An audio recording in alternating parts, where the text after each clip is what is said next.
Eh bien. Ok.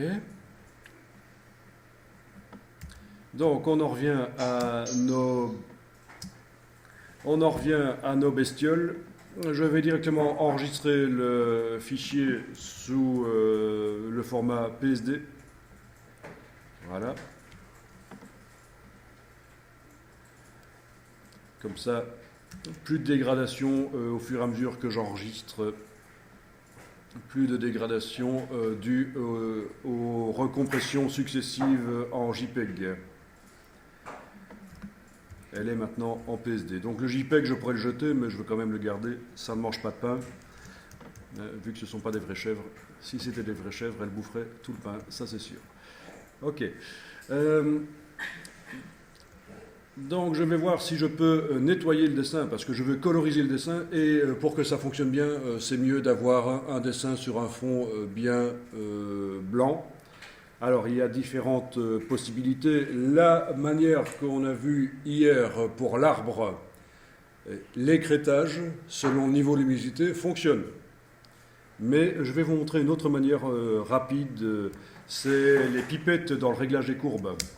Donc je vais dans le menu Images, Réglages, Courbes. Donc là je vais attaquer directement les pixels, c'est-à-dire je vais modifier directement les pixels du calque. Je n'utilise pas un calque de réglage, mais ce n'est pas très grave pour ce genre de choses. Il est fort peu probable que je vais me dire tiens après j'aurais dû faire un réglage différent.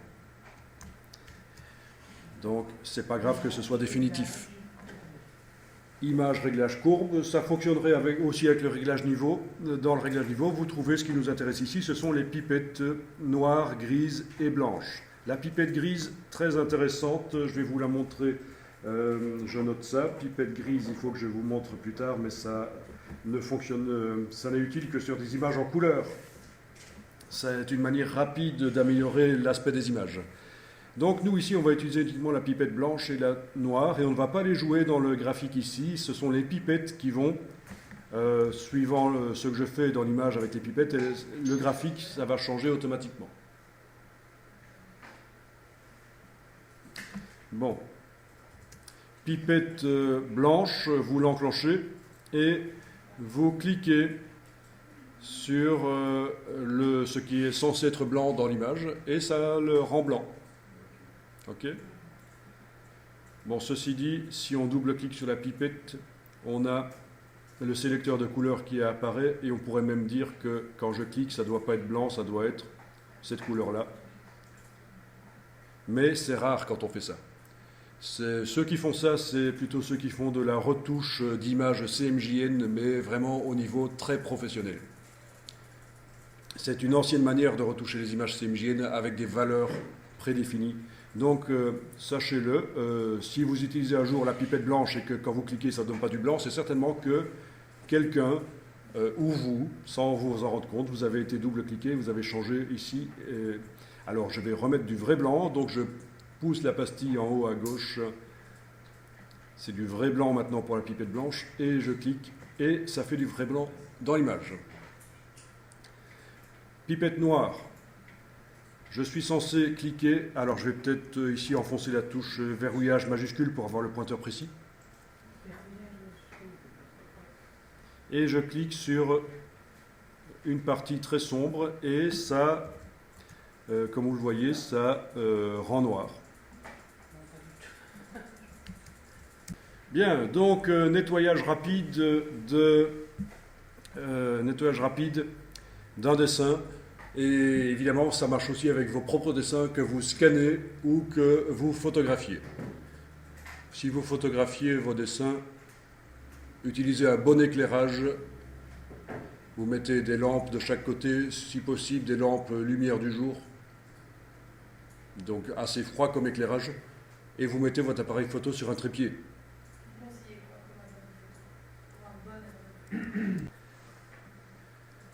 Et on voit que les pipettes ont modifié les courbes en fait. Donc ce qui se passe, c'est qu'on fait de l'écrêtage. Vous voyez, les pixels clairs, il y avait assez bien de quantité, ça montre les quantités l'histogramme, assez bien de pixels clairs à peu près de ce niveau-là. En positionnant les courbes comme ça, on écrète, c'est-à-dire qu'on laisse tomber les informations. C'est pour ça qu'à la place de mon fond crème, j'ai maintenant du blanc. D'accord? Même chose pour le noir, il y avait plein de gris différents foncés, et on écrète. Il y a une partie des informations qui ne seront plus dans l'image une fois que j'aurai cliqué sur OK. Bon, alors depuis que vous avez utilisé la pipette noire, il est possible que vous voyez des traces qui réapparaissent dans le blanc. C'est tout à fait normal. Donc je reviens avec la pipette blanche et je vais cliquer sur ces traces. Il faut que je trouve celle qui est la plus foncée possible, celle qui va nettoyer vraiment. Voilà. OK? C'est ça l'astuce. Il faut arriver à trouver avec la pipette noire le gris qui est le plus clair possible et qui est censé être noir, et avec la pipette blanche, le gris qui est le plus foncé possible et qui est censé être blanc. Donc ça c'est de l'écrêtage, et je vous ai dit hier qu'on a fait de l'écrêtage aussi avec l'arbre. Le but de l'écrêtage hier était de faire de la transparence. Le but de l'écrêtage ici est de faire des zones unies sans détail. Mais on utilise toujours la luminosité de l'image en fait. Donc c'est de l'écrêtage.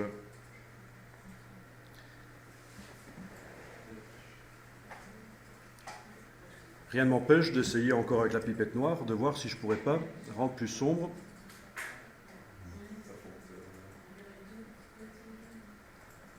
Donc on n'annule pas quand on a cliqué et qu'on obtient un résultat qui ne nous plaît pas besoin d'annuler, on clique ailleurs.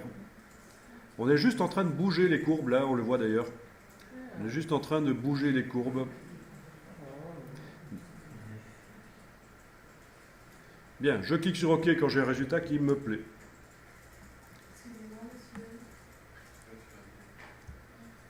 Alors, oui. Ça, c'est parce que j'ai été double-cliqué sur la pipette pour changer la couleur, et il croit que j'ai changé la couleur, mais comme j'ai remis à blanc, je n'ai pas changé vraiment. Mais je vais quand même dire oui, il doit se souvenir des couleurs que je viens de mettre pour les différentes pipettes. Vous vous souvenez, j'avais été mettre du gris, du bleu gris clair pour la pipette blanche, et puis finalement j'avais remis en blanc. Donc il est un peu bête, il croit que j'ai changé. Donc vous en faites pas si vous avez le message. Oui, donc voyons un peu ça. Comment avez-vous fait apparaître ça? Bonne question.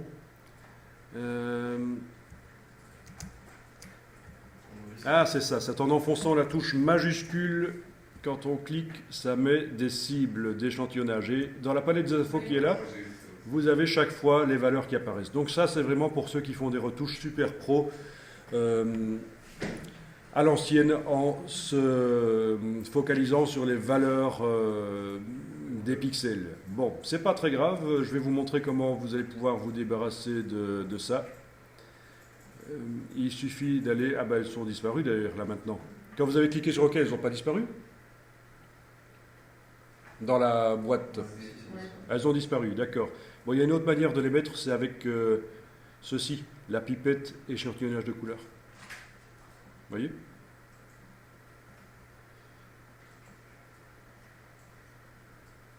Pipette échantillonnage de couleurs. Et alors pour s'en débarrasser, on va aller ici et on va, dans le menu de la palette d'informations, on va décocher échantillonnage de couleurs.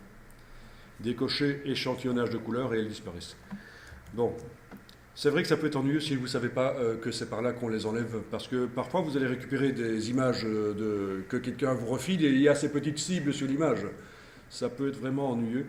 Donc, je répète, si vous avez des cibles comme celle-là, vous pouvez enlever leur affichage par le menu Fenêtre Information. Dans le menu ici, on peut décocher échantillonnage de couleurs. Il y a même une possibilité de les effacer complètement, parce que là, on les masque. Mais pour les effacer complètement...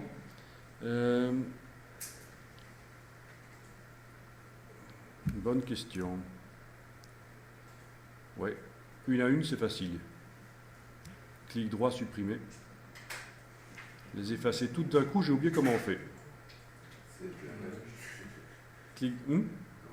clic droit, supprimer. Voilà. Donc, palette des informations, ce que je vous ai montré juste avant, c'était pour les masquer. Mais en faisant clic droit, supprimer, je les ai supprimés une à une. Voilà, voilà. Mais il y a un moyen de supprimer tout d'un coup et je ne me souviens plus comment. Bien, ça n'a pas une importance énorme. En tout cas, voilà, ce qui compte, c'est que vous avez nettoyé le dessin. Bien.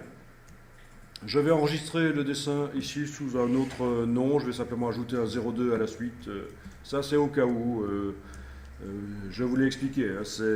On a intérêt à régulièrement enregistrer ces images sous un autre nom pour garder les versions précédentes au cas où.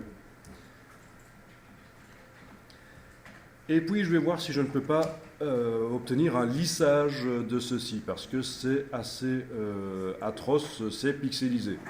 Et j'ai été vérifié sur Google, il n'y a pas cette image-là en meilleure qualité. Bien. Donc, pour le lissage, alors je vais augmenter le nombre de pixels dans l'image, déjà. Menu Image, taille de l'image. Le fait qu'il y ait des escaliers vient du fait que s'il y a des escaliers, c'est parce qu'il y a peu de pixels dans cette image. Donc je vais passer en bicubique plus lisse adapté à l'agrandissement. J'indique à la place de centimètres des pourcents et je peux même essayer 400%. Voyons un peu, 400%, ça fait 1500 sur 952, c'est pas mal.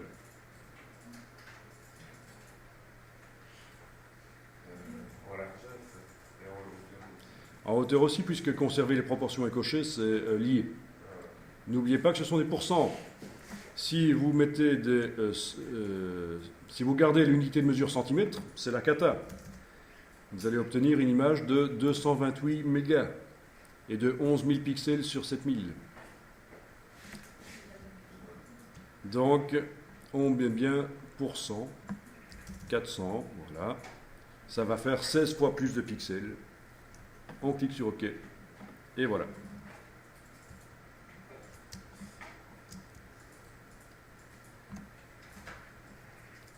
Alors, le résultat n'est pas génial. C'est même un peu pourri, hein, comme résultat. Vous savez quoi? On va essayer autrement. Dans ce cas-ci, ça m'a même créé des couleurs. Mais ça, c'est pas très grave. Les couleurs, ça s'enlève facilement. Donc on va annuler ceci, édition annulée, et je vais faire ce dont on a parlé un peu hier, c'est-à-dire multiplier les pixels mais sans faire de lissage. Et le lissage, je vais le faire manuellement après, en essayant d'avoir un contrôle total sur la chose. Ok, donc image, taille de l'image. Je choisis au plus proche.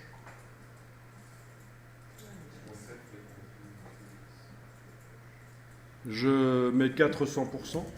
Voilà. OK. Et donc, j'obtiens une image qui a 16 fois plus de pixels, mais elle n'a pas changé du tout. S'il n'y a pas de lissage, simplement les carrés, hein, un carré ici, plutôt que d'être composé d'un pixel, il est maintenant composé de 16. Vous comprenez? Pardon, c'est quelle option aussi? Voilà. Si je réaffiche la grille de pixels, on les voit clairement. Mais vous n'êtes pas obligé de le faire, c'est juste pour vous montrer. Et j'avais dit que quand on a des choses sensibles qui doivent rester nettes, quand on les agrandit, des graphiques statistiques par exemple, c'est par au plus proche qu'il va falloir passer. C'est relativement rare quand on l'utilise. Bien. Eh bien, on va essayer de faire le lissage. Alors, pour le lissage, il va falloir mettre un flou et puis mettre de la netteté. Eh oui. Le flou va noyer les escaliers qu'on voit là, et la netteté va enlever le flou. Donc c'est en 2 étapes. Alors, Je fais juste un test ici pour voir si ce sera assez facile pour vous pour le faire. Et vous ne faites rien, vous regardez simplement.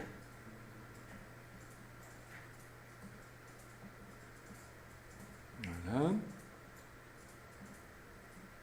Voilà. Ah ben ça va marcher, dirait-on.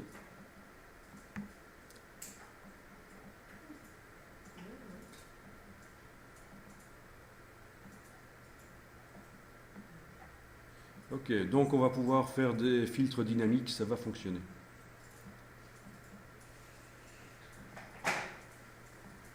Bon, évidemment, on perd un peu de détails, hein, mais les pixels n'y sont plus, quoi. Il y a un peu ça dans ce sens-là, ça ne résout pas trop le problème non plus. Plutôt faire comme ça. Bien. Donc, je passe de ceci à ça. C'est du lissage. Bon, notre image ici est vraiment très pixelisée. Donc, on est dans un cas extrême. Mais vous voyez quand même la différence, hein. Alors, je vais vous expliquer donc la méthode que je viens de tester. Je voulais tester avant pour être sûr que c'était faisable par cette méthode-là facilement. Faisable, c'est toujours faisable, mais parfois c'est un peu complexe. Alors, il va falloir, si je veux pouvoir appliquer un filtre de flou et un filtre de netteté sur ce calque de manière dynamique, c'est-à-dire qu'il s'affiche dans la palette des calques, et que je puisse les modifier après, il faut transformer le calque en objet dynamique. Donc je fais un clic droit à droite du nom ici, et je demande convertir en objet dynamique. Donc on voit la petite icône ici qui indique que c'est un objet dynamique. Je vous rappelle que si vous prenez le pinceau et que vous essayez de cliquer là-dessus, il va vous dire que vous devez pixeliser l'objet dynamique. Il ne faut absolument pas le faire. Alors, le calque objet dynamique est sélectionné. Je vais aller dans le menu filtre, filtre, flou, flou gaussien. Filtre, flou, flou gaussien. Voilà. Je peux appliquer un flou gaussien d'à peu près 3 pixels. Ah oui, chez vous, sur PC, c'est filtre, atténuation, flou gaussien. Je ne sais pas pourquoi. Voilà quelque chose qui a changé entre la version Mac et PC. Filtre, atténuation, flou gaussien sur le PC. Filtre, flou, flou gaussien sur le Mac. Et donc, on voit le flou gaussien qui s'applique sur le dessin et qui empêche de bien voir les escaliers des pixels. Et bien, ça m'intéresse justement. Monsieur, le flou, laisse trouver le pixel. Alors, des filtres, on peut en mettre plusieurs sur le calque, et ce que je vais faire maintenant, c'est mettre un filtre d'accentuation des détails. Menu filtre, renforcement, accentuation. Le curseur seuil, vous pouvez le laisser à 0, et vous faites un rayon pas trop grand et un gain plus fort. Et ça va donc enlever le flou. Voilà. D'accord? Ok. Et alors, ces deux filtres sont modifiables. Je peux double-cliquer sur l'un et sur l'autre pour aller modifier. Simplement, quand je double-clique sur le filtre flou gaussien, on me dit que l'autre filtre va être désactivé temporairement. Donc, il ne faut pas s'étonner que quand je vais modifier le flou gaussien, l'accentuation, je ne la vois plus.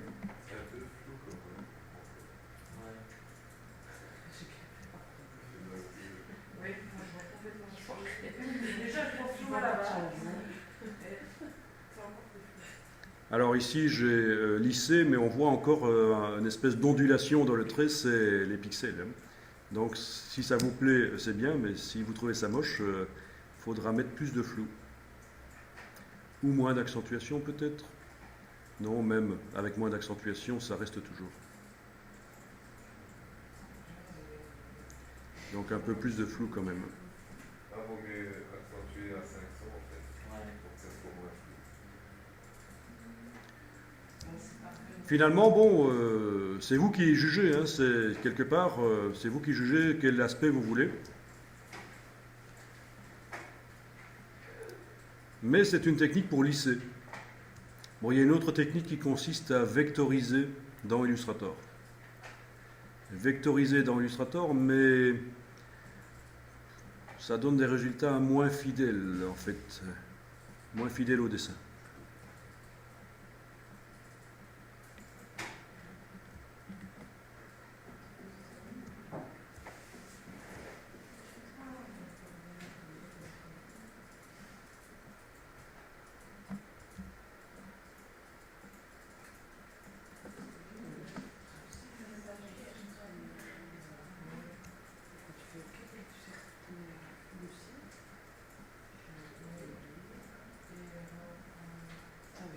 Ouais, maintenant, on ne peut plus utiliser la pipette en fait. Quand on est... Sur un objet dynamique, on ne peut pas utiliser la pipette pour transformer les pixels, non, parce qu'en fait, il faudrait rentrer dans l'objet dynamique, aller chercher l'image qui se trouve à l'intérieur. C'est le principe. Un objet dynamique, c'est un calque conteneur. Donc on ne sait plus modifier la couleur. Enfin, Ben, on sait faire, mais il faut entrer dedans, en double-cliquant sur lui. Si on double-clique sur l'objet dynamique, on va trouver à l'intérieur l'image originale qu'on a modifiée, en fait. Hein. Mais enfin, ce seront des pixels. On pourra à nouveau jouer avec la pipette dessus si on veut. donc on ne sait pas. Vous avez des couleurs qui restent sur l'image. Vous voyez des couleurs. Ah ben oui, moi aussi, il y a des couleurs. Ok, c'est pas grave. Vous savez quoi? On va mettre un calque de réglage au-dessus. Un calque de réglage pour enlever les couleurs, pour transformer cette image-là en gris. Alors on y va. Donc en fait, ces chèvres, ce couple de chèvres va être attaqué de toutes parts. Par en dessous avec des filtres, par au-dessus avec des calques de réglage. Menu calque, ici nouveau calque de réglage de type teinte saturation. Menu calque, nouveau calque de réglage de type teinte saturation. Et ce qui m'intéresse dans ce réglage, c'est le curseur saturation. En le mettant à 0, les couleurs disparaissent. Il y a toujours les gris, mais les couleurs disparaissent en tout cas. Voilà.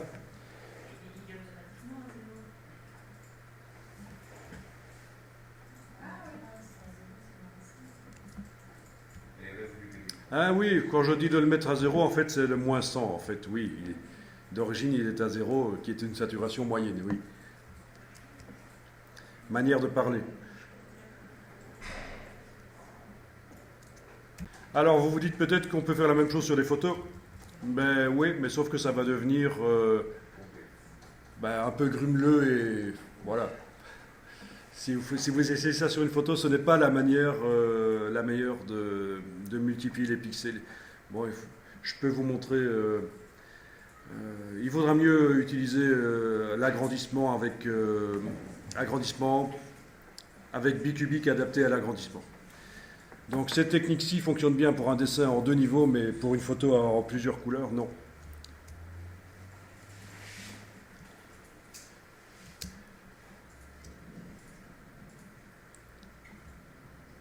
Bien, bien, bien.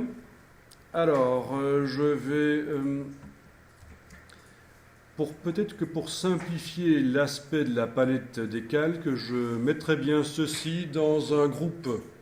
Donc c'est un peu bizarre de mettre un élément dans un groupe, mais ça va me mettre cet élément et tout ce qui est attaché à lui dans un groupe. Un peu compliqué, il y a quelque chose que je devrais vous dire là. Je vais vous dire... Non, on ne va pas le lire maintenant, on le dira après. Donc vous avez activé le calque des chèvres, vous allez dans le menu de la palette des calques et vous demandez de faire un nouveau groupe d'après des calques. Ok, et voilà, un groupe se crée et la chèvre et ses filtres sont dans le groupe. Je vais maintenant glisser dans le groupe le calque de réglage. Voilà, il est arrivé au mauvais endroit, je le remonte. Voilà. Il faut qu'il soit au-dessus des chèvres. Et donc j'ai un groupe avec tout ce que j'ai fait précédemment qui se trouve dedans. Vous voyez, ça simplifie quand même l'aspect de la palette des calques, parce qu'après, on va aller mettre des couleurs en dessous. On va aller mettre des couleurs en dessous pour coloriser les chèvres.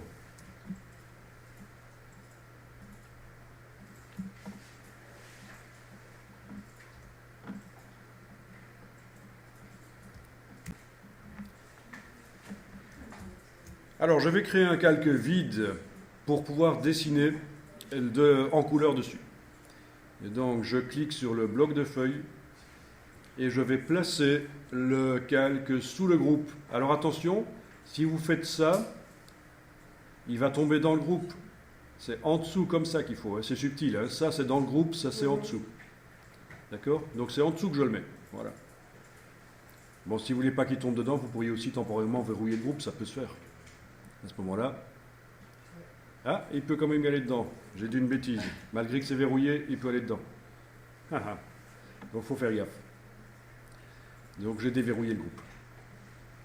Alors sur ce calque, je vais dessiner au pinceau, ou peut-être si je veux du net, oui au pinceau c'est bien, j'ai rien dit. Pinceau, clic droit, je règle la netteté. Clic droit du PC, clic gauche du Mac, avec CTRL ALT enfoncé sur le clavier, je vous rappelle. Et je vais pouvoir dessiner avec une couleur. Alors la couleur avec laquelle je dessine, pas d'importance dans un premier temps. Donc je vais ici cliquer sur la case de premier plan et prendre du rouge par exemple, voilà. Je déverrouille la touche verrouillage majuscule parce que je ne voyais pas ma forme de brosse. Et je dessine sur la chèvre comme ceci. On ne voit rien, comment ça on ne voit rien? Vous ne voyez pas du rouge? Bon, c'est mon esprit qui me joue des tours alors. Non, je rigole. Voilà, il y a du rouge sur le calque, mais on ne le voit pas en effet dans l'image. Pourquoi? Ben oui, parce qu'il y a le fond blanc de la chèvre là. Il y a le fond blanc qui empêche de voir. Le mettre au-dessus, oui, mais ça va empêcher de voir les traits noirs de la chèvre alors. On peut mettre le calque de la chèvre à 50%. Alors, ouais. Ah oui, oui. Il y a plein de solutions. Alors, la solution que je vous propose, c'est de cliquer sur le groupe et de le mettre en mode obscurcir.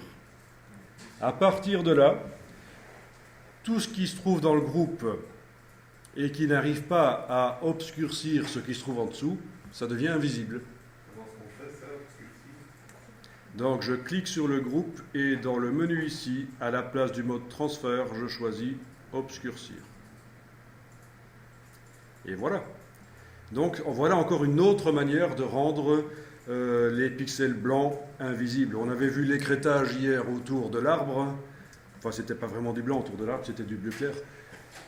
Voilà une autre manière. Bon, ceci sur l'arbre, ça ne marcherait pas. Hein. Obscurcir, ça va changer la couleur de l'arbre complètement. C'est ça le problème. Ici, les traits noirs, on ne voit pas qu'ils changent de couleur, il n'y a pas de problème. C'est ça qui est complexe avec Photoshop, c'est qu'il y a plein de techniques, et puis il faut les combiner. Et puis il y en a qui se ressemblent. Bien, ça marche. Donc je clique sur le calque que j'ai créé en dessous et je vais dessiner en rouge. N'essayez pas de faire des nuances pour l'instant. Surtout pas que je m'y retrouve. Il y a les pattes qui s'entrecroisent là. Ça alors, bon c'est pas très grave. Si j'ai une chèvre à 5 pattes. Ah oui, mais non, t'as fait sur le calque. Ah, okay. Donc tu dois remettre celui-là en transfert et l'autre en obscurcir. Non, si vous avez fait obscurcir sur le calque au lieu de le faire sur le groupe, il faut le remettre en mode normal, parce que le mode transfert c'est uniquement pour les groupes, ça n'existe pas pour les calques.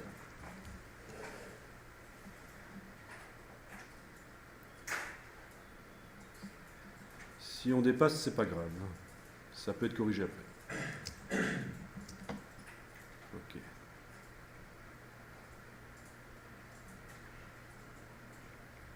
Surtout, ne dessinez pas la deuxième chèvre pour l'instant.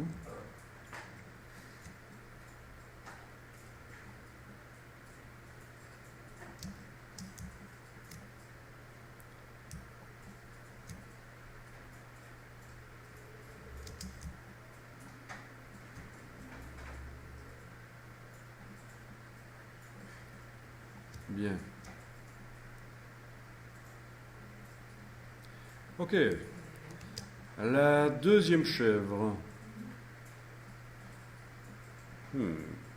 Bizarre quand même. Les pattes, je suis pas sûr que c'est sa bonne patte, mais bon. On va faire avec. De toute façon, elle va finir à la casserole, alors. Hein? Oui, après on ira chercher une image de casserole. Non, je rigole évidemment. Ça peut être intéressant déjà, une silhouette comme ça, je trouve ça rigolo. Hein, c'est graphique, c'est sympa. Mais on n'en est pas là. Mais quand je vois ça, je me dis, tiens, marrant ça. Ben oui, vu qu'il n'y a pas les cornes.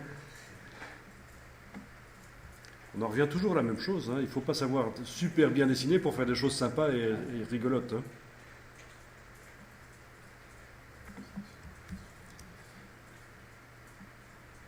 Si vous vendez des t-shirts, je ne suis pas sûr que ce sont ceux avec les dessins les mieux faits qui vont se vendre le mieux. Ok, alors l'autre chèvre, eh bien je crée un autre calque. Voilà, un autre calque. Est-ce qu'il doit se trouver au-dessus ou en dessous de l'autre? Ça n'a pas trop d'importance, puisque de toute façon, les zones ne vont sans doute pas se superposer. Ceci dit, je vais quand même le mettre en dessous, parce que regardez, si je dessine donc en vert, hein, je vais dessiner en vert ici, ou autre chose, ça pourrait être du bleu, mais en tout cas une couleur différente du reste. Si le calque pour l'autre chèvre est en dessous de l'autre, je peux déborder comme ça. Hein. Vous voyez? Ça déborde. C'est pas un problème. Donc ça veut dire que le premier travail que j'ai fait, me concentrer, peut me servir à moins me concentrer maintenant.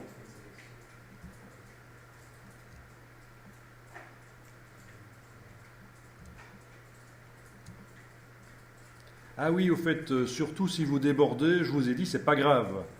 Ça veut dire, surtout, ne dessinez pas en blanc, ce serait la cata. Ah, si vous dessinez en blanc sur... Bon, ben on essayera de régler le problème après. Mais ne dessinez pas en blanc parce que pour la suite, ça nous ennuierait. Donc si vous dépassez, pour l'instant, ne faites rien.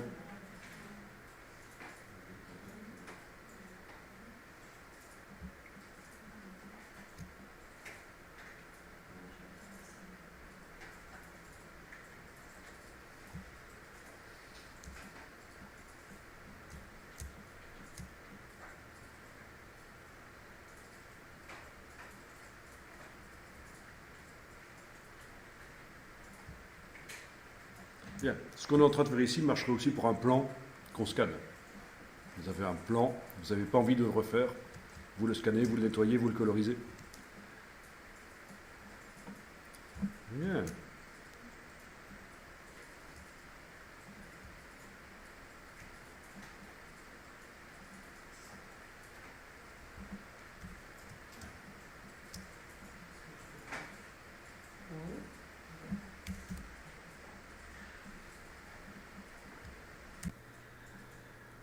Donc j'ai pris vraiment n'importe quoi comme couleur parce que je savais que j'allais pouvoir la modifier après. Alors je vais ici travailler sur le calque qui contient la couleur rouge de ma chèvre ici rouge. Et je vais aller dans Images, Réglages, Teinte, Saturation. Images, Réglages, Teinte, Saturation. Et je vais pouvoir jouer sur les 3 paramètres cette fois-ci. On a dit qu'il ne fallait pas jouer sur le paramètre de luminosité parce que c'est foireux, qu'il vaut mieux utiliser le réglage des courbes, mais ça c'était pour les photos. Ici c'est une aplat de couleur, on peut utiliser le réglage de luminosité. Saturation et teinte. Voilà, et vous cherchez une couleur de chèvre qui vous plaît. Même chose pour l'autre. Raccourci clavier. CTRL U pour ceux qui veulent aller souvent là, dans ce réglage, donc CTRL U. Ça c'est dans image, réglage et teinte. Et donc on peut faire ça autant de fois qu'on veut. Je vous rappelle simplement que si vous avez enlevé complètement la saturation sur le calque, donc vous avez du gris, si vous voulez recoloriser, bouger le curseur teinte ne marchera pas. Il faudra absolument cocher la case redéfinir. Mais ça, on l'a vu hier.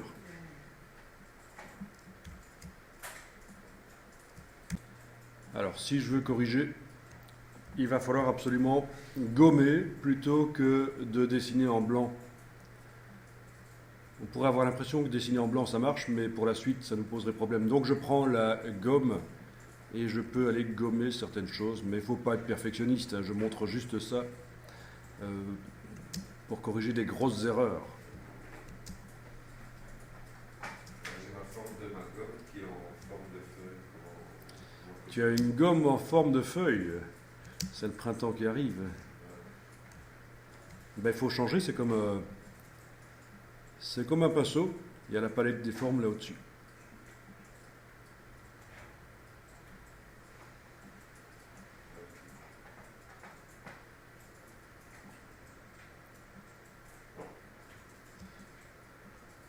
Bon, si je dois remettre de la couleur, je prends la pipette tout à fait normale, la première, et je prélève. Et puis je réapplique au pinceau. Alors on va trouver la même couleur. Eh oui.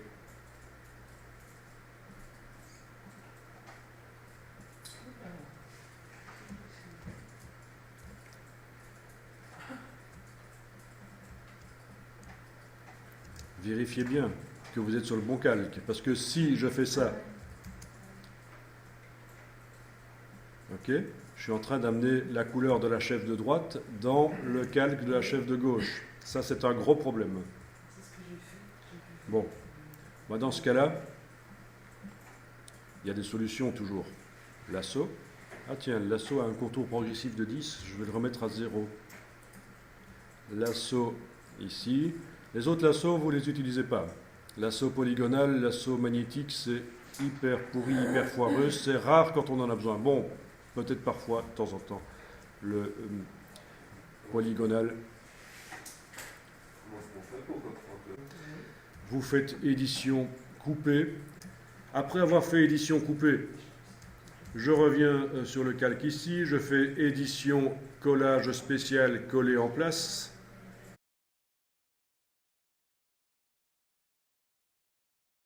Ce calque-là, il va falloir que je le fusionne avec celui d'en dessous, et ça, c'est par menu calque.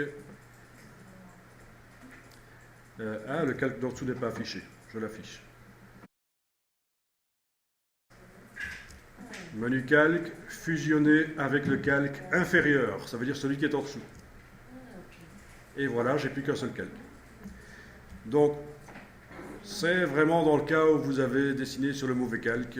On entoure au lasso, édition coupée, édition, collage spécial collé sur place, et puis fusionner avec le calque inférieur.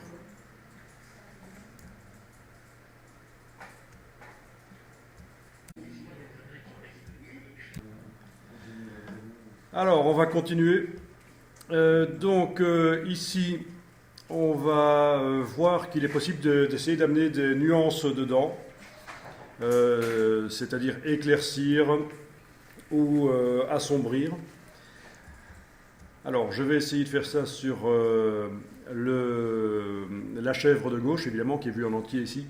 Et je vais faire ça via un calque que je vais créer au-dessus. Donc, je clique sur le bloc de feuille. Il arrive directement au bon endroit au-dessus de la chèvre de gauche. Pourquoi? Parce que le calque de la chèvre de gauche était activé. C'est le principe. Quand on crée un calque, il arrive au-dessus de celui qui est activé. Et sur ce calque, je vais aller dessiner. Je vais essayer. On va commencer par du noir, en fait. Je vais prendre le pinceau et dessiner en flou avec du noir. Et je vais tenter de dessiner une ombre sous la chèvre ici. Voilà. Peut-être également ici. Voilà. Donc pour l'instant, c'est totalement foireux. On est d'accord, mais on va essayer de voir si on peut améliorer les choses.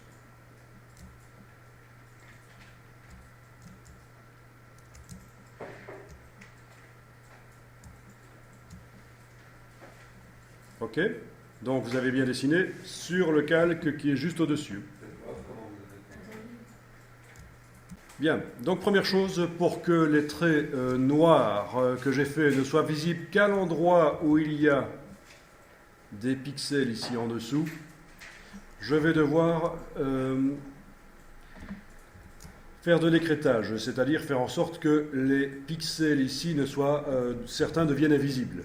Certains des pixels noirs, il faut faire en sorte que certains des pixels noirs deviennent invisibles en fonction de la présence ou pas de pixels dans le calque d'en dessous. Et ça, c'est la touche Alt. Alors attention, je vous montre, ne faites pas, j'enfonce la touche Alt, et sans enfoncer le bouton de la souris, je fais voyager le pointeur entre les deux calques, et à un certain moment, j'ai une icône. Pourquoi je dis sans enfoncer le bouton à souris? Parce que si vous enfoncez le bouton à souris en ayant la touche Alt enfoncée, vous faites une copie du calque. J'annule. Donc c'est sans enfoncer le bouton à souris, je fais voyager le pointeur entre les deux calques, j'ai une icône qui apparaît là. Quand je l'ai, je clique, je peux lâcher la touche Alt. Et là, les pixels noirs que j'ai créés ne seront visibles que là où il y a des pixels en dessous. Faut cliquer quand... Donc, comme on le voit ici, le calque s'est décalé. Ça, c'est une bonne astuce pour que les pixels d'un calque ne soient visibles que là où il y a des pixels dans le calque d'en dessous. Et c'est quelque chose qu'on va souvent utiliser quand on fait du Photoshop. Ça évite de devoir créer des masques. J'ai pas dû créer un masque pour empêcher que mes pixels noirs soient visibles que sur la chèvre.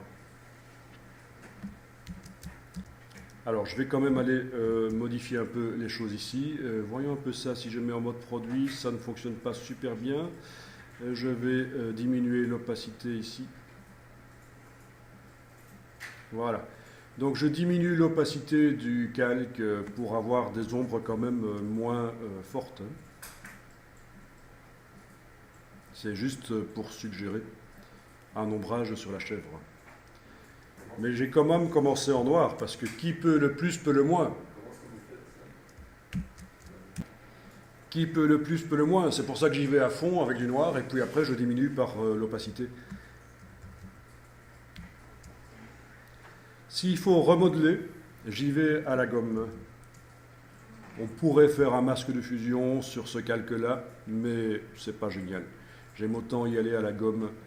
Donc je prends la gomme, une brosse à bord flou, et je peux aller gommer.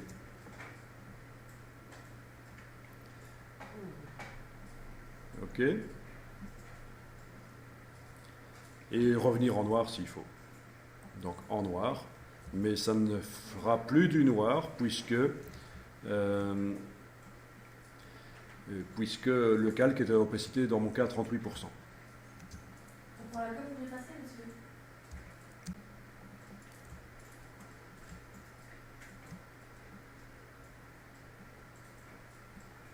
Bon, après ça devient du dessin, il faut se concentrer pour arriver à faire des choses bien.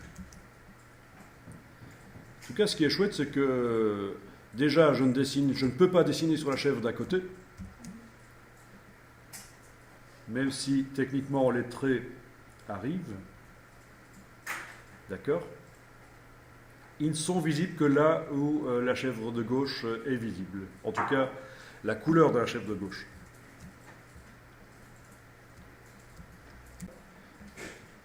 Alors, je vais au-dessus du calque ici recréer un calque vide.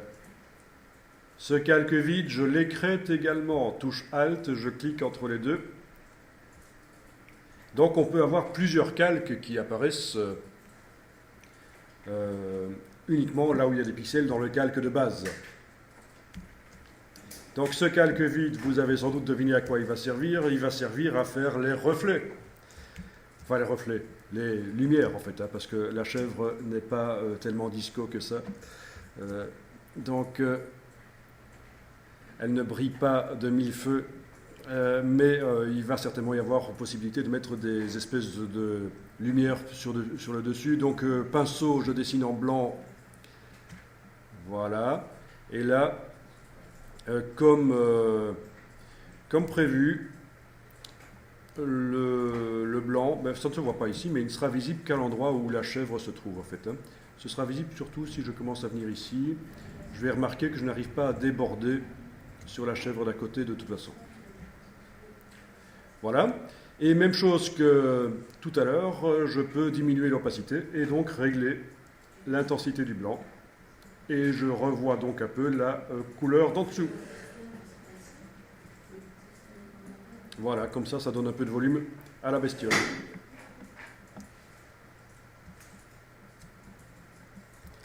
Ah, il n'est pas interdit aussi d'amener du blanc qui a de la transparence. C'est-à-dire que si ici je travaille sur la tête, je peux aller, pour le pinceau, diminuer l'opacité. Donc j'amène du blanc transparent. Comme ça j'aurai différents niveaux de blanc, vous voyez ce que je veux dire, hein? Il y a le blanc 100% et puis il y a du blanc plus discret. Même chose que tout à l'heure, je peux également gommer. Voilà. Ouais, mais alors il aurait fallu faire le dos et la tête en même temps, parce que si on fait le dos, qu'on règle l'opacité, qu'après on fait la tête ensuite et qu'on règle l'opacité, Oui. ça enlève l'opacité du dos. Ici, c'est l'opacité du pinceau que j'ai été modifiée. Hein, quand j'ai dessiné la tête au pinceau, voilà. Même maintenant, il y a une autre solution. Je pourrais aussi avoir plusieurs calques blancs avec différents degrés d'opacité. D'accord? Je vais le faire ici pour la chef d'à côté. Si je crée un calque vide, voilà. Un autre calque vide, voilà. Je dessine ici en blanc à 100% d'opacité avec mon pinceau. Je dessine, voilà, sur le dessus de la tête, ok. Puis je vais dessiner le dos ici, voilà. Non, je vais faire ça sur l'autre calque, le dos ici, voilà. Donc là, on est d'accord. J'ai deux calques pour le reflet sur la chèvre. Et je peux aller modifier l'opacité de chacun de ces calques différemment. Pour le dos ici, voilà, je suis en train de modifier le dos, on le voit. Pour le dessus, je peux faire différent. Bien. Alors ce qui serait intéressant, c'est peut-être de passer en mode superposition dans ce cas-ci. Est-ce que ça change quelque chose? Pas grand-chose ici. Mode superposition. Non, ça ne change pas grand-chose ici. Voilà. Donc voilà, ceux qui veulent vraiment faire ça de manière très pointue, n'hésitez pas à avoir différents calques pour le blanc et différents calques pour les ombres. Je vais ici créer d'autres calques pour les ombres. Voilà.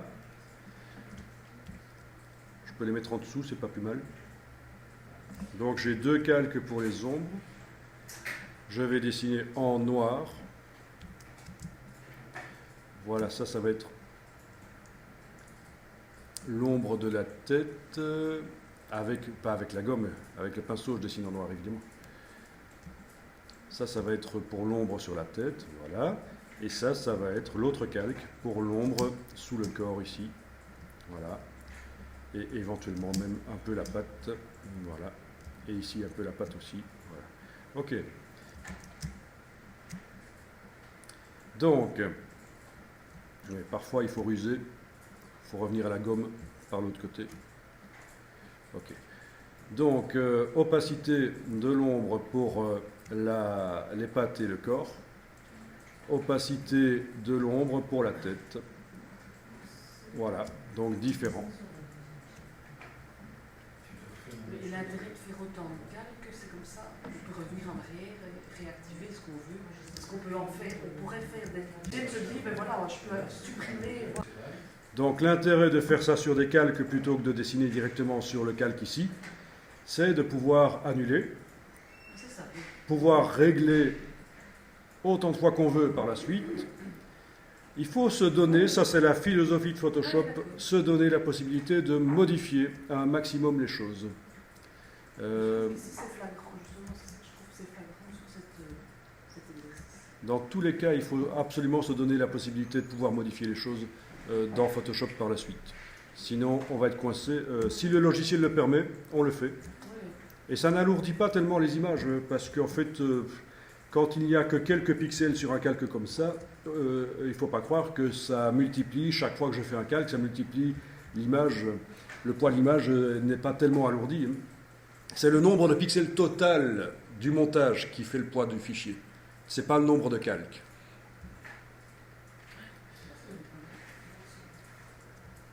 Bon, ceci c'est une méthode pour faire de la colorisation. C'est une méthode rapide mais souple. C'est important qu'elle soit souple, qu'elle permette de revenir en arrière. Changer les couleurs, c'est encore possible évidemment. Je clique sur la bestiole, je vais dans Images, Réglages, Teinte, Saturation. Et on peut encore aller modifier la saturation de la bestiole, la couleur. Même chose pour l'autre.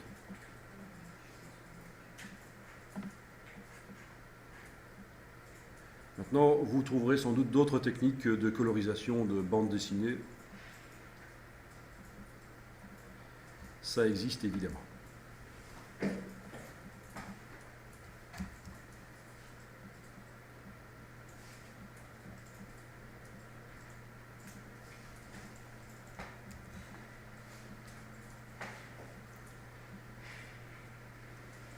Alors, coloriser les bandes dessinées, c'est un boulot. Hein. C'est un boulot à part. Bon, parfois c'est la personne qui dessine qui le fait elle-même, mais parfois c'est le coloriste qui va faire ça, parce que c'est quand même assez répétitif comme boulot, et pas super intéressant au niveau créatif.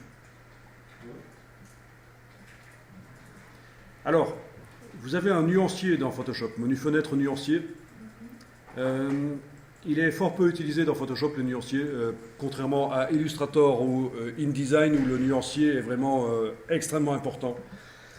Mais dans ce cas-ci, le nuancier vous permettra de stocker des couleurs, en fait. Vous allez pouvoir stocker vos propres couleurs et les récupérer rapidement. Ça veut dire que si vous avez régulièrement le même personnage à dessiner, avec sa culotte, son chapeau, etc., d'une certaine couleur, vous allez pouvoir aller puiser les couleurs dans le nuancier. Donc, nouvelle nuance, en cliquant simplement sur la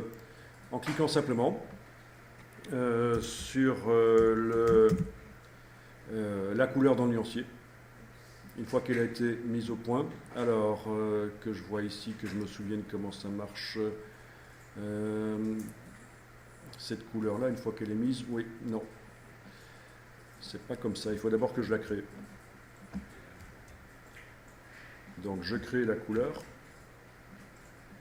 Ça va être la couleur du chapeau de mon personnage, disons. Voyons, je vais... Ah, il faut que je m'y retrouve. Nouvelle nuance. Oui, voilà, c'est simplement. Il faut avoir déjà la couleur préparée dans la palette des outils. Quand je fais une nouvelle nuance, voilà. Il prend cette nuance-là, voilà. Ok.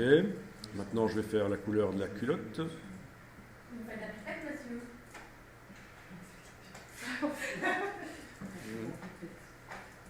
Voilà, culotte, ok. Donc ben voilà, j'ai déjà ajouté deux nuances là. Et si je les affiche par liste, je vais même voir le nom que je leur ai donné. Elles sont en bas. Voilà. Chapeau culotte, ok. Ici, voilà.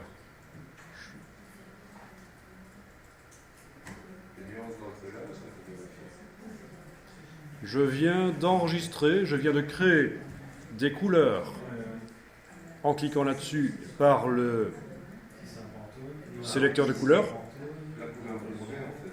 Non, je suis en train d'expliquer que quand on fait une bande dessinée, quand on doit coloriser régulièrement les mêmes éléments, on a intérêt à utiliser le nuancier pour stocker les couleurs, pour pouvoir les récupérer. Mais c'est ça, c'est pour les mêmes personnages, il faut avoir une cohérence.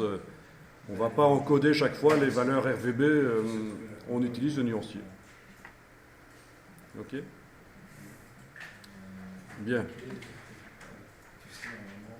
Alors, ah oui, ce que je vais faire ici, c'est que je vais enfoncer la touche Alt dans le nuancier et je vais supprimer toutes les nuances qui s'y trouvaient déjà en fait. Vous voyez, j'enfonce la touche Alt et je supprime en cliquant plusieurs fois toutes les nuances. Oui, c'est un peu foireux, mais il n'y en a pas tellement. Elles ne sont pas importantes, celles-là. C'est celles qui étaient d'origine dans Photoshop. Celles qui m'intéressent, c'est les deux là que je viens de créer juste avant. Et si vous mettez réinitialiser, je veux dire que ça l'air bien en fait. Oui, il y a plein de solutions dans le nuancier, il y a plein de choses. Oui. Et on va pouvoir aussi enregistrer le nuancier. Par exemple, ce nuancier-là, on imagine que j'ai quand même une douzaine de couleurs, ça paraît plus logique. Enregistrer le nuancier, je l'enregistre dans le dossier d'aujourd'hui, par exemple. Voilà.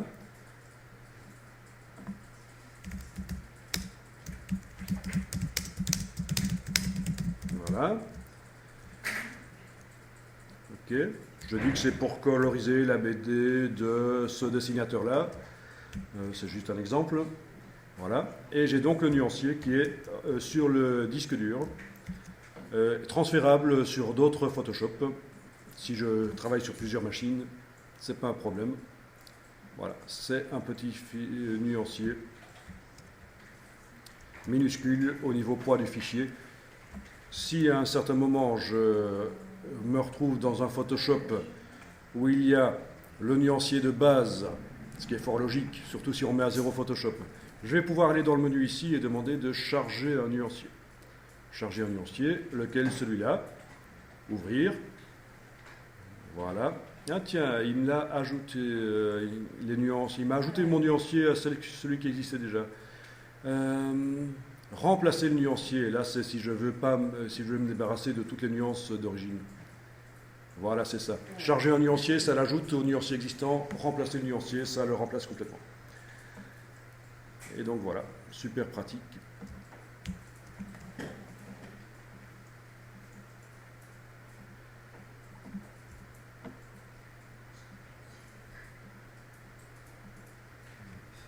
C'est donc enregistrer le nuancier. Et c'est un enregistre dans un format .aco. Alors, au passage, vous voyez que dans le menu ici, nous avons enregistré le nuancier pour l'échange. Ça veut dire quoi? À ce moment-là, ce n'est pas un .aco, c'est un .ase, Adobe Swatch Exchange. Ça veut dire que je vais pouvoir, dans InDesign, Illustrator, récupérer le même nuancier. Ça peut être utile. Ça, c'est le format de nuancier qui est commun à tous les logiciels. Qui est chargeable, on peut le charger dans tous les logiciels Adobe. Vous allez dire, mais pourquoi est-ce qu'on n'utilise pas tout le temps celui-là? Mais parce que, par exemple, dans Illustrator, ce format de nuancier n'est pas capable d'intégrer les dégradés, les motifs. Donc, il faudra absolument utiliser le nuancier Adobe Illustrator si je veux enregistrer un nuancier qui intègre tout ça. Il n'est pas possible actuellement, au départ d'Illustrator, par exemple, de récupérer dans InDesign les dégradés de Illustrator ou les motifs de Illustrator. Pas dans le nuancier, en tout cas. D'où l'intérêt de ce format qui n'intégrera, lui, que des couleurs unies. Pas de dégradés, pas de motifs. Alors donc tu me demandes, est-ce que c'est possible d'utiliser une couleur qui vient d'un nuancier Pantone? Donc pour ceux qui ne connaissent pas, je vais montrer ici, d'ailleurs j'en ai un dans la boîte là, et j'en ai plein d'autres ailleurs, mais je vous montre rapidement ce qu'est un nuancier Pantone pour ceux qui ne connaîtraient pas. C'est une marque qui s'appelle Pantone et qui crée des encres de couleurs qui ont pour beaucoup une dynamique, une saturation plus importante que ce qu'on obtient en superposant des encres cyan, magenta, jaune, noir. Donc c'est ce qu'on appelle des couleurs supplémentaires. Si je veux un titre qui flash en fluo ou en métallique ou des choses comme ça, sur une affiche, sur un magazine, je vais utiliser du Pantone. C'est un passage supplémentaire en presse. Et donc ces nuanciers qui existent sous forme papier pour qu'on puisse choisir plus sérieusement que sur un écran la couleur, pour qu'on voit vraiment ce que ça donne au final, ces nuanciers sont également sous forme électronique dans les logiciels. Mais bien sûr, si je regarde sur l'écran, je ne suis pas sûr que c'est vraiment la tip-top, la bonne couleur, hein, d'où l'intérêt du nuancier papier. Mais alors, dans Photoshop, si je veux donc utiliser une couleur Pantone, eh bien, je vais pouvoir faire ceci, cliquer là-dessus, sur la couleur de premier plan. Je suis dans le sélecteur de couleurs, et ici, vous avez bibliothèque de couleurs. Et là, vous avez la possibilité d'aller chercher différentes bibliothèques qui existent. Il n'y a pas que Pantone qui fait des bibliothèques, vous avez HKS ici aussi, Focal Tone, mais Pantone est quand même le plus répandu en fait. Hein.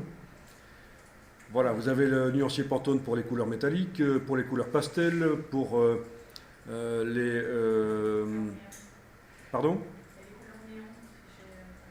Mhm.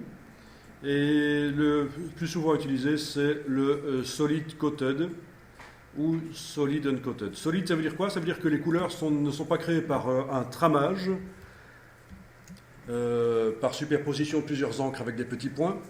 C'est ça le tramage. Mais c'est vraiment une couleur unie. Ce sera une couleur unie sur le papier. C'est une encre supplémentaire en fait à l'impression. C'est ça que ça veut dire solide. Coated, c'est le type de papier. Papier magazine, papier pelliculé, couché en fait, imperméabilisé pour l'encre, pour aller vite. Et papier non couché, c'est du papier graineux, sans pelliculage. Mais on commence à entrer un peu plus dans les considérations, impressions un peu plus pointues. En tout cas, voilà, si vous avez un nuancier Pantone et que vous avez repéré une couleur dedans, vous allez pouvoir taper le numéro de la couleur sur le clavier et la couleur arrive directement là. OK? Et quand on clique OK, la couleur est là. Bon, je retourne là. En fait, si je fais sélecteur, je retourne au sélecteur. Bibliothèque de couleurs, je retourne au catalogue de couleurs. En fait, ceci, c'est juste une manière de sélectionner, de choisir la couleur dans Photoshop. Ce qui est bien, c'est qu'on a tous les dégradés de ton. Je choisis la couleur plutôt que de la choisir en la voyant sur l'écran, je la choisis en la regardant dans le nuancier. Mais attention, la couleur ici, ce n'est pas une couleur Pantone, c'est une RVB. Elle est convertie en RVB. Je me suis juste aidé du nuancier pour choisir une couleur. Mais c'est comme si je l'avais choisi directement dans le sélecteur en modifiant la position de la pastille. Okay? Si on veut imprimer réellement en Pantone, il va falloir utiliser ce qu'on appelle des tons directs. C'est-à-dire que dans la palette des couches de Photoshop, vous avez la possibilité d'ajouter une couche de ton direct.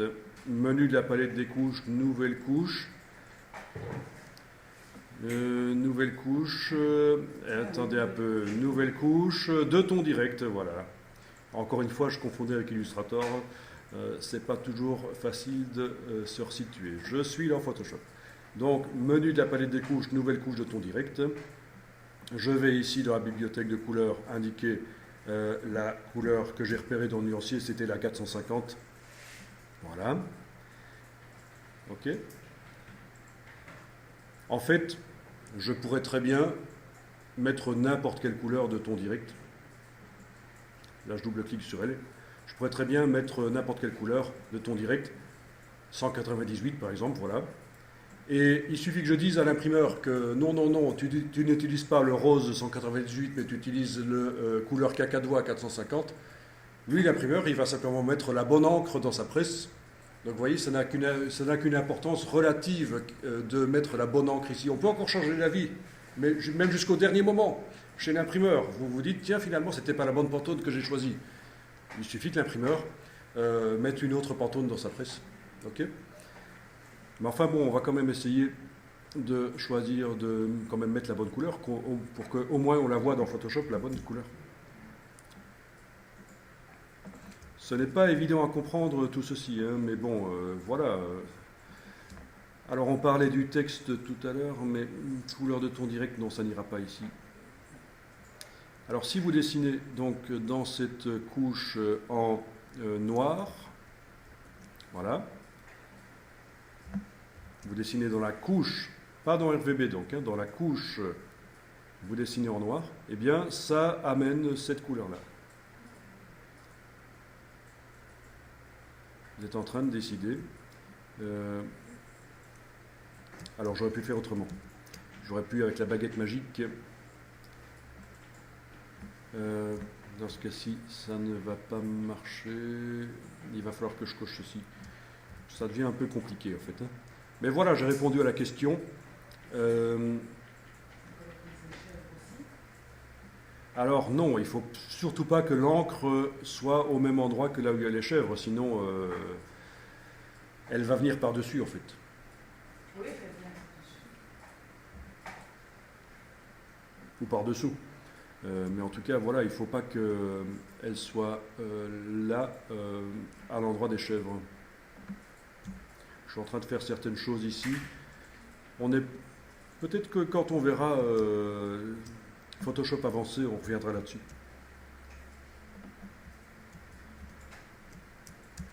Voilà.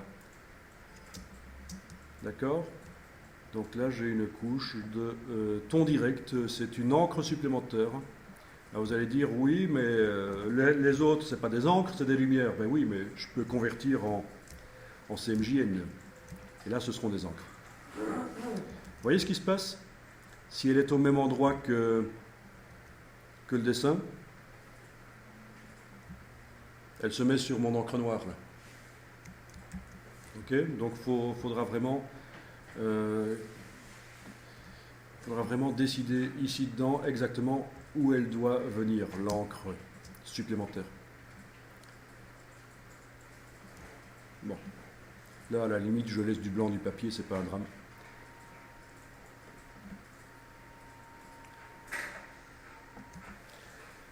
Moi, il y a plein de choses que je pourrais vous montrer là, faire une sélection automatique au départ des traits, des chèvres, de manière à mettre l'encre partout, sauf sur les traits. Enfin, il y a des possibilités, mais ça compliquerait les choses. J'ai répondu à la question, je pense, sur les Pantones, l'utilisation des Pantones dans Photoshop. On peut aussi mettre les chèvres entourées de transparence dans InDesign et faire un bloc Pantone en dessous des chèvres dans InDesign. Ce serait peut-être pas plus mal, plutôt que d'essayer de se fouler dans Photoshop.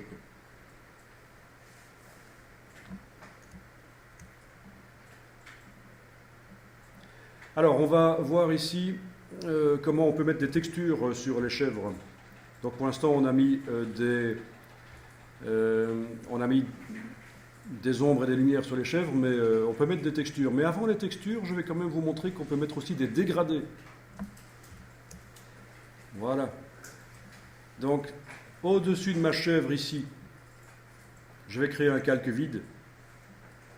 Sur ce calque vide, je vais pouvoir aller mettre un dégradé. Vous avez l'outil dégradé dans la palette des outils. Outil dégradé. Dans le haut de l'écran, vous avez les différentes manières d'appliquer le dégradé. La plupart du temps, on va prendre soit linéaire, soit radial. Réfléchi, ça peut être bien aussi, mais... Alors, tu as peut-être confondu l'outil dégradé avec l'outil création de rectangle. C'est un marronnier, ça arrive souvent. Voilà. Donc, outil dégradé. Je vais prendre dégradé radial dans ce cas-ci, par exemple. Voilà. Quel dégradé? Ben, je dois cliquer ici pour avoir la palette dégradée. Il y a d'autres palettes disponibles par le menu ici. Voilà.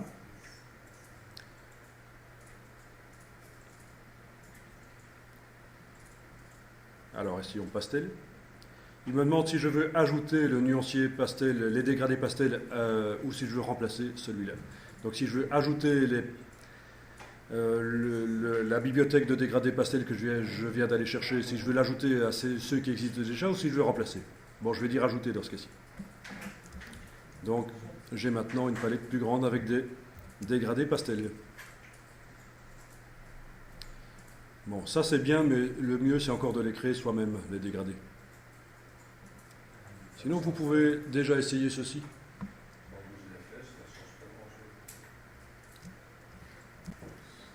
Alors, vous pouvez, dans la bibliothèque de dégradés ici, dans la palette dégradés, déjà choisir un dégradé. On va voir ce qui se passe quand on l'applique sur la chèvre.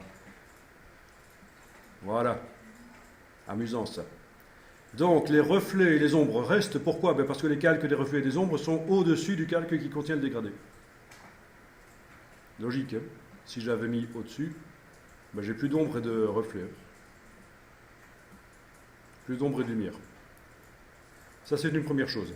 Donc, c'est le dégradé radial ici. Si je veux que ce soit le rouge à l'extérieur et le vert à l'intérieur, je clique sur inverser. Et là, je retrace. Et voilà, on a le rouge à l'extérieur et le vert à l'intérieur. Après l'avoir appliqué ben, je peux en refaire autant de fois que je veux. Hein. Il ne faut pas annuler un dégradé que vous avez mis. Ça ne sert à rien. Vous retracez autant de fois que vous voulez, il remplace le dégradé précédent. Pour autant que vous soyez en mode d'application normale, 100% bien entendu. Sinon, il va se combiner avec les précédents. Voilà. Et une fois que vous avez fait ça, vous pouvez encore aller dans les teintes de saturation, bien sûr, image réglage teinte de saturation, ou les courbes pour modifier les couleurs. Une chèvre disco. Et oui. Voilà. Ok. Il n'y a pas besoin de faire annuler, on refait un nouveau dégradé. Si par exemple on a pris le dégradé pastel, comment on fait pour revenir, pour avoir toutes les palettes de dégradés? Donc si vous voulez changer complètement de dégradé, vous cliquez là et vous allez rechercher un autre dégradé. Non, en fait il y a toutes les palettes de dégradés dans cette boîte. Bien.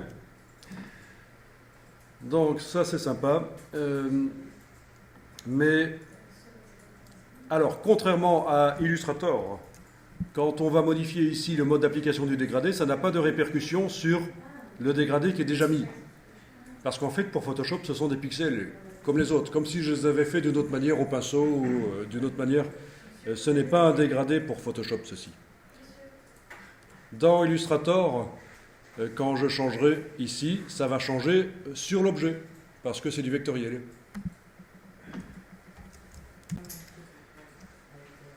Donc changer ici, c'est bien, mais c'est valable uniquement pour le prochain dégradé qu'on fera. Voilà. Ça, c'est le linéaire. Suivant que je le trace dans un sens ou l'autre, j'ai des bandes. Ça peut être intéressant aussi. Voilà. Alors, ce qui est plus intéressant, c'est de créer ses propres dégradés. Donc, pour répondre à ta question, transparence... c'est quand je choisis un dégradé qui a de la transparence. Quand on décoche, la transparence n'est plus prise en compte. Donc dans la création du dégradé, la personne qui a fait le dégradé a créé de la transparence dans le dégradé. Mais ça, c'est pour ne pas l'avoir, la transparence. On décoche ça. L'option simulée, c'est quand on imprime, c'est pour éviter d'avoir un effet, ce qu'on appelle l'effet de banding. C'est-à-dire des bandes, parce que quand on imprime en offset chez un imprimeur des dégradés, il est possible que le dégradé qui paraît nickel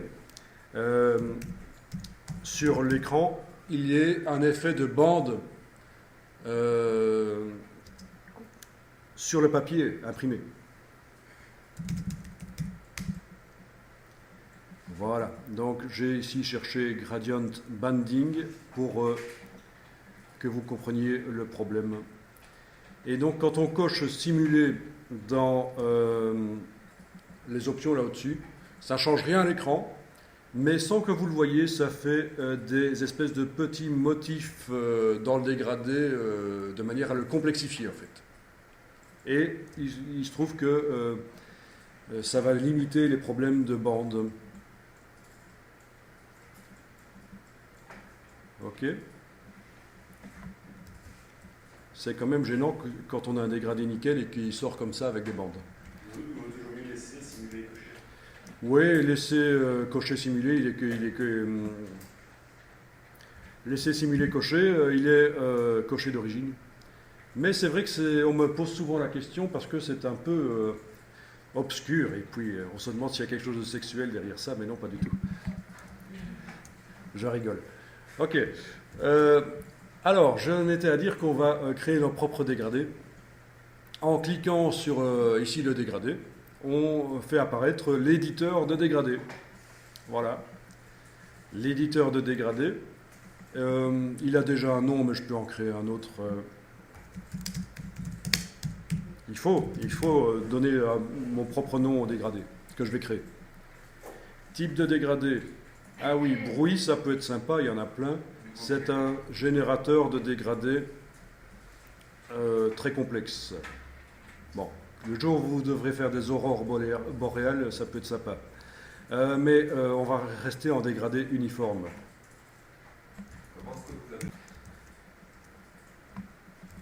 Alors, c'est simple. Vous avez ici les couleurs. Blanc.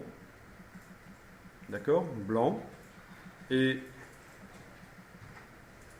une autre couleur là. Quand on double-clique, ça ne marche pas, c'est toujours agréable. Alors, non, ça c'est l'opacité, idiot. C'est en dessous. Oui, oui, et on a le damier de transparence ici parce que ça m'indique que la couleur a de la transparence sans doute. Non, c'est bizarre. Non, s'il n'y a pas un petit bug quand même. Donc, on double-clique là-dessus et on a la possibilité d'aller changer les couleurs. Je passe à la partie sélecteur, voilà. Et je regarde derrière ce que ça donne, hein, parce que c'est du temps réel. C'est pas choisir la couleur, cliquer et se demander ce que ça donne. On voit directement derrière ce que ça donne. Même chose ici en bas.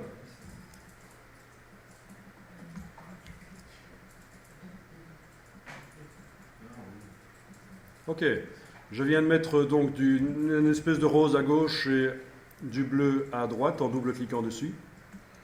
Et au-dessus, j'ai la possibilité de modifier la transparence. Pour l'instant, elle est à 0%, c'est pour ça que mon bleu apparaît à peine. Je vais augmenter la transparence. Voilà, donc j'ai un dégradé sans transparence. Ici, je peux diminuer un peu si je veux, vous voyez. Donc on règle comme ça. Et quand on clique en dessous, on ajoute des nuances. Voilà, c'est comme ça que ça fonctionne. On a la possibilité d'ajouter des nuances autant qu'on veut en dessous. Je vais ajouter du blanc, tiens ici, c'est pas interdit. Voilà, si je veux faire des reflets sur un objet, ça peut être bien. Et pour supprimer, ben on le prend et on le supprime. On le sort, en fait, voilà. Tout simplement. Pour le remettre, on clique en dessous. Même chose pour la transparence. Au-dessus, je peux aller mettre autant de niveaux de transparence que je veux. D'ailleurs, vous avez certains dégradés. Ben voilà, en voilà un. Celui-là, qui est fourni d'origine. Ce sont des bandes transparentes qui alternent avec des bandes de couleurs. Et comment est-ce qu'ils ont fait ça? Ben, ils ont mis plein de petits indicateurs de transparence au-dessus. Ok? Bon, en faisant ça, j'ai perdu mon dégradé précédent. Voilà, mon super dégradé, et il faut que je supprime tout ça, c'est malin. Je vais plutôt redémarrer de celui-là. Voilà.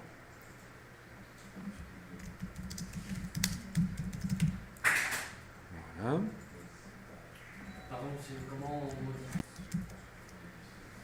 Donc la couleur, ajouter des couleurs, c'est en dessous, double-cliquer et aller choisir.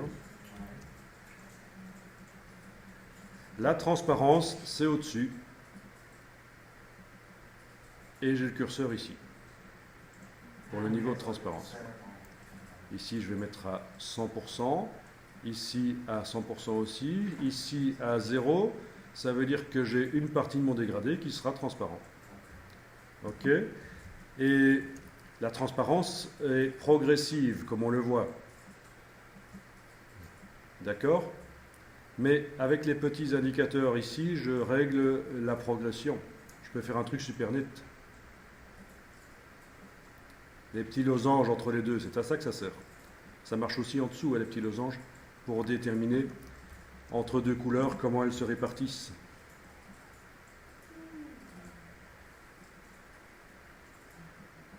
Bien. Bon, une fois que vous avez réglé tout votre dégradé, vous cliquez sur Nouveau. Tiens, il a changé de nom. Alors, j'en ai marre de taper ça. Mon super dégradé qui commence à me gonfler. Ok, Nouveau. Voilà, il est là. Ok, voilà. Et je le retrouve donc là-dedans. Il est là. Même chose que pour la palette nuancière dont on a parlé précédemment. La palette des dégradés peut être enregistrée. Je vais dans le menu de la palette des dégradés, ici, et je demande enregistrer les dégradés. Et je vais l'enregistrer dans mon dossier d'aujourd'hui. Pourquoi dans mon dossier d'aujourd'hui et pourquoi pas là où Photoshop me proposait de l'enregistrer? Parce qu'en fait, je veux pouvoir le transférer rapidement vers un autre ordinateur, un autre Photoshop ailleurs. Donc je vais le mettre sur une clé USB et le transporter.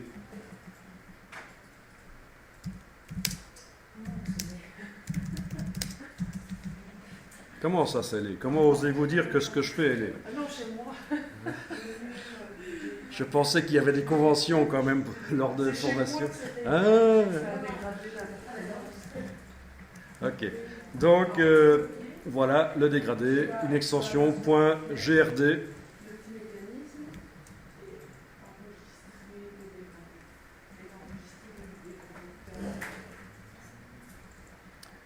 Ok. Alors, petite parenthèse pour les utilisateurs de Mac. Il est quand même nécessaire de faire apparaître les extensions de fichiers. Et d'origine, il est possible que ça n'apparaisse pas. Et pour arriver à faire ça, quand vous êtes dans le Finder, vous allez sur les préférences, menu Finder, préférences, et dans les options avancées, vous aurez l'option ici à cocher, afficher toutes les extensions de fichiers. Parce que sinon, vous voyez que le nom du fichier et l'extension est quand même intéressante pour savoir de quel type est le fichier. Bon, il y a la même chose sur Windows, dans les paramètres des dossiers et fichiers, il faudra décocher l'option masquer les extensions.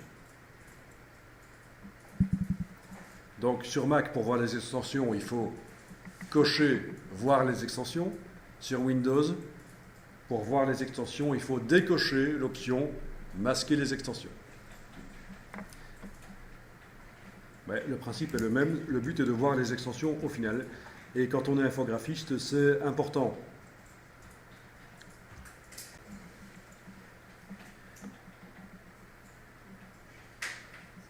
Alors, on va peut-être aller chercher rapidement une texture sur le web. Donc, je vais aller dans Google.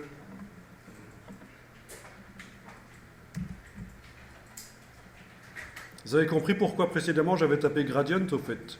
Je ne l'ai pas dit, hein.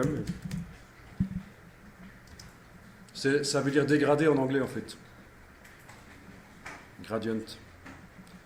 Bon, sinon ici je tape public domaine et je vais demander une texture de... Oh non, pas du bois. Une chèvre en bois, ce serait chouette, mais voyons un peu si je peux avoir... comment est-ce qu'on dit une chèvre en anglais? Goat, je pense. Hein. Ça ressemble à du wallon, tiens, c'est marrant. C'est une gâte. Goat. Voyons un peu ça. Alors, est-ce qu'il y a des poils de chèvre quelque part? Pas vraiment. La paille, la paille, c'est... On peut lui mettre des plumes de porc aussi. Ouais. On peut mettre ce qu'on veut, évidemment. Il y en a qui ont trouvé des textures de poils de chèvre? Oui, de chèvre, oui, il y a une peau, Ah ouais. Hein. un agrandissement de peau, où il y a des taches dessus. Oui, des blanches.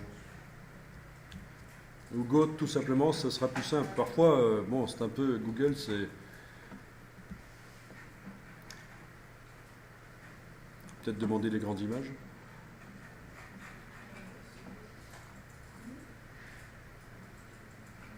Eh ben... On peut pas prendre la texture sur une partie. Oui, on pourrait prendre la texture sur une partie de la chèvre, d'une chèvre, évidemment. On pourrait. C'est pas un problème, en effet. Donc, plutôt que d'avoir une texture de peau de chèvre, j'aurais, par exemple celui-ci, voilà, super. J'aurais toute une photo qui va servir à texturer ma chèvre. Mais c'est pas un problème. Même pas besoin de recadrer nécessairement. Ok. Donc, j'ouvre la bestiole. Je la dissèque. Non, c'est pas ça. Je l'ouvre. Ok. Je vais déplacer la bestiole ici vers l'image des chèvres. Où doit-elle arriver? Juste au-dessus du dégradé. Parce qu'en fait, je veux plus le dégradé sur ma chèvre ici, je veux la texture de l'autre chèvre. Donc, quand je vais déplacer l'image, elle va arriver juste au-dessus du calque qui est activé. Voilà. Ok. Oui, c'est bizarre, ça, c'est le ciel, en fait. Comment ça Non, simplement comme ça. Ben oui, et c'est écrété. Parfois, ça va casser l'écrétage, il faudra recommencer avec la touche Alt entre les deux. Vous voulez bien? Et comment... Il n'y a pas besoin de créer de calque. Vous déplacez simplement, déjà en mettant les images en mode fenêtre, on est d'accord, pour les avoir toutes les deux dans des images, dans des fenêtres séparées. On active le calque qui doit se situer au final sous le calque qui va contenir la peau. Donc c'est le calque du dégradé dans mon cas, qui doit être activé. Et avec l'outil de déplacement de pixels, je vais déplacer l'image ici vers là. Si je ne fais pas de sélection, c'est toute l'image qui se déplace. Si je faisais une sélection, ce serait la zone sélectionnée qui se déplacerait. Bah oui, je peux montrer ça aussi. Je jette. Ici dedans, je fais une sélection sur la peau principalement. Je déplace avec l'outil de déplacement. Et voilà. J'ai déplacé qu'une partie. Ah, c'est simple. Ben oui, de temps en temps. Mais c'est parce que vous avez aussi vu Photoshop pendant 3 jours avant aussi. Hein. Voilà. Et donc j'ai ma texture de chef que je peux transformer si je veux. Mais ouais, c'est pas si simple que ça. Si vous voulez faire les choses vraiment pro, il faudrait que je vous parle de choses en plus, mais je ne vais pas le faire ici. Donc là, je fais édition transformation manuelle et je peux donc tourner ma texture, l'agrandir. D'accord? Attention qu'il y a parfois du ciel qui réapparaît. Voilà, amusant ça. Ça devient flou, hein? Bon. J'annule. Je peux essayer de mettre un filtre de netteté dessus. Alors, le filtre de netteté... J'ai une bonne question. Oui, donc pour répondre à ta question, pour modifier la texture, c'est édition transformation manuelle. Je peux modifier la rotation, la dimension. Je vous rappelle que si on enfonce la touche Alt, ça se redimensionne par le centre. Ça peut parfois être intéressant. Mais attention, si votre texture est super grande, vous devrez super zoomer en arrière pour arriver à voir les poignées. Parce que si vous restez fort rapproché de l'image, vous allez aller dans édition transformation manuelle et vous n'allez pas avoir l'impression que la transformation manuelle est active. Vous n'allez pas avoir les poignées. Et pourtant, vous n'arriverez à rien faire d'autre dans Photoshop parce que vous êtes en mode transformation manuelle. Donc ça, c'est le piège. Si la texture que vous avez amenée est super grande, il faut zoomer en arrière, Alt roulette par exemple, pour voir les poignées.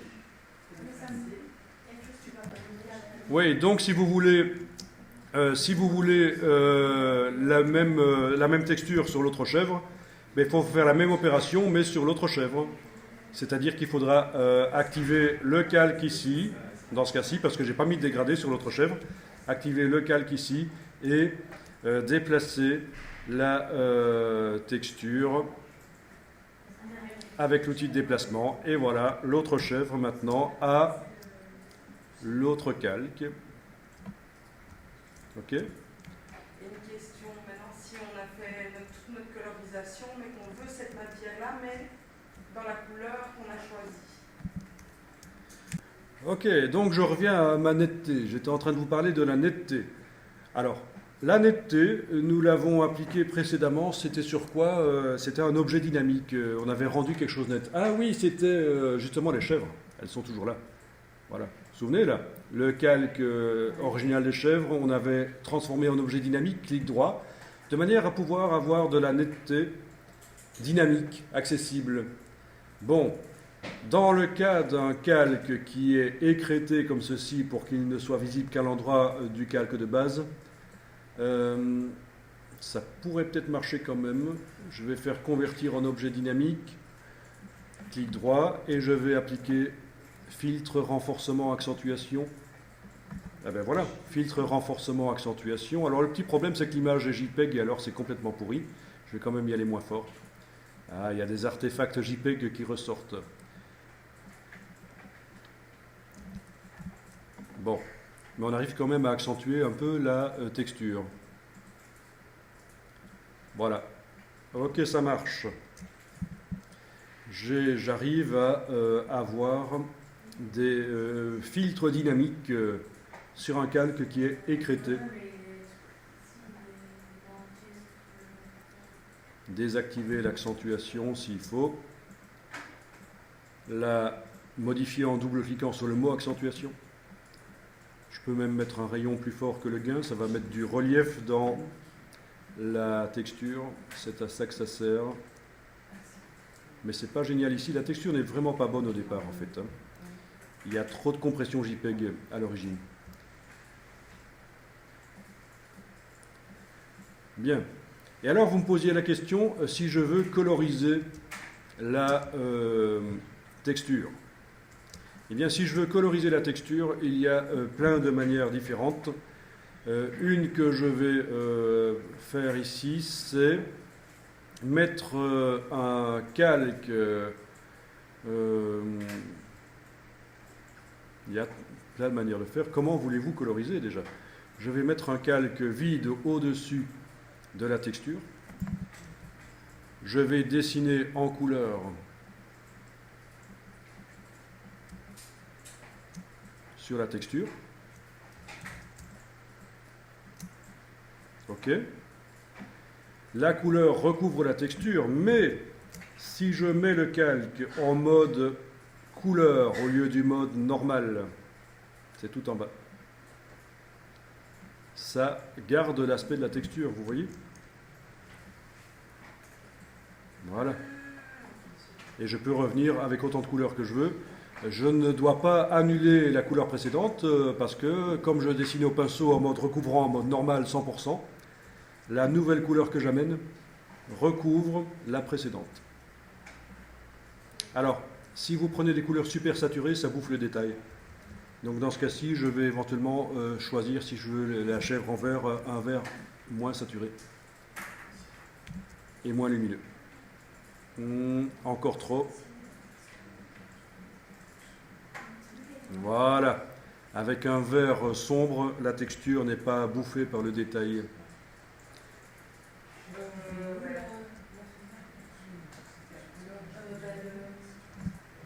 Donc le calque est en mode couleur au lieu du mode normal. Le calque qui est juste au-dessus de la texture est en mode couleur. Vous n'avez pourtant rempli qu'un tout petit peu. Bien. Je peux aussi remplir la totalité du calque avec une couleur. Ah oui, mais c'est normal. Après, Voilà. Et pour modifier la couleur après, je ne suis pas obligé de retourner aller faire par le sélecteur de couleurs. Je peux le faire de manière interactive en modifiant directement la couleur de ce calque-là par image, réglage, teinte, saturation. Image, réglage, teinte, saturation. Voilà. Et je change la couleur, la saturation, la luminosité de la couleur du calque ici. D'accord? Amusant ça.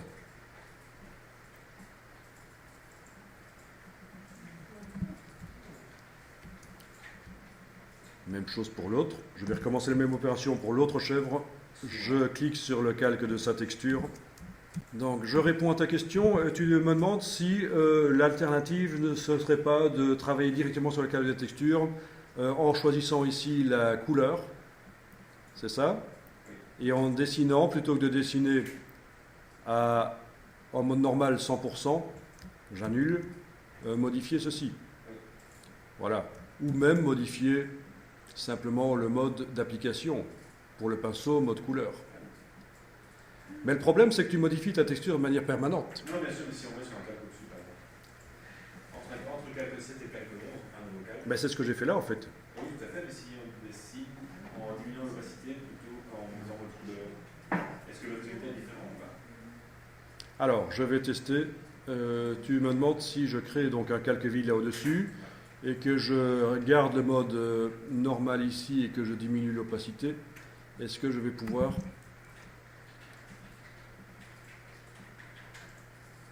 Oui, ça marche. Qu'est-ce qui est plus intéressant?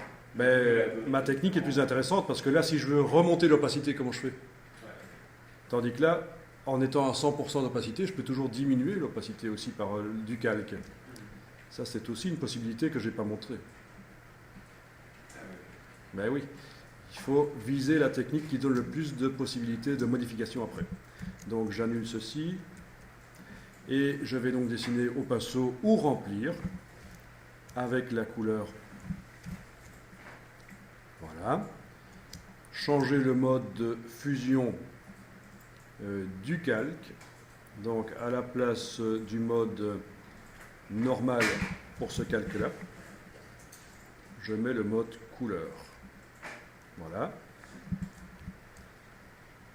Et changer la couleur. Image, réglage, teinte, saturation. On n'y va pas par les calques de réglage ici, parce que les calques de réglage, quand on est avec des calques décalés comme ça, écrêtés, il faut ruser. Il y a des solutions, mais c'est compliqué. Ce sera pour la version perfectionnement de la formation Photoshop. Voilà.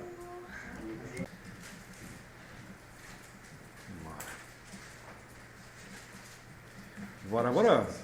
C'est bon, c'est fait. Ah, c'est bien passé. Oui, oui, ça a été. C'est moi qui le dis. Ah, pardon.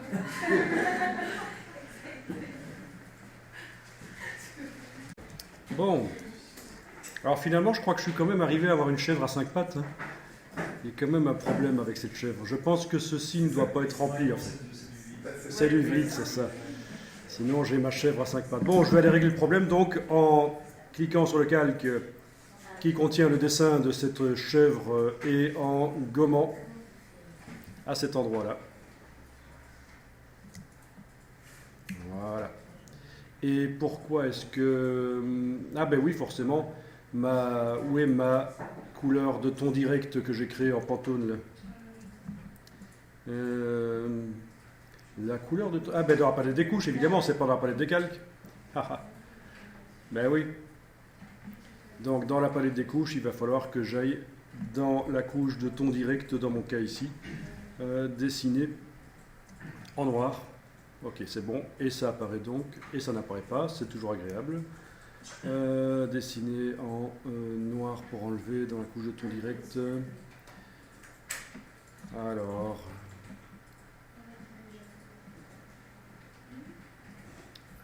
ben non, c'est en blanc qu'il faut dessiner alors. Ben oui, en blanc. Puisque c'est ce qui est blanc dans la couche de ton direct qui apparaît. Ok, il faudrait que je sélectionne ça.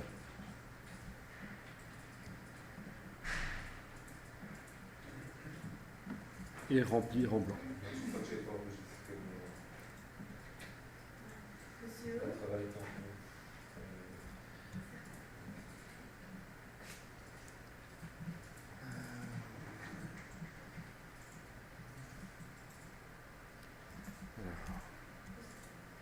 En 100% dans la couche de ton direct.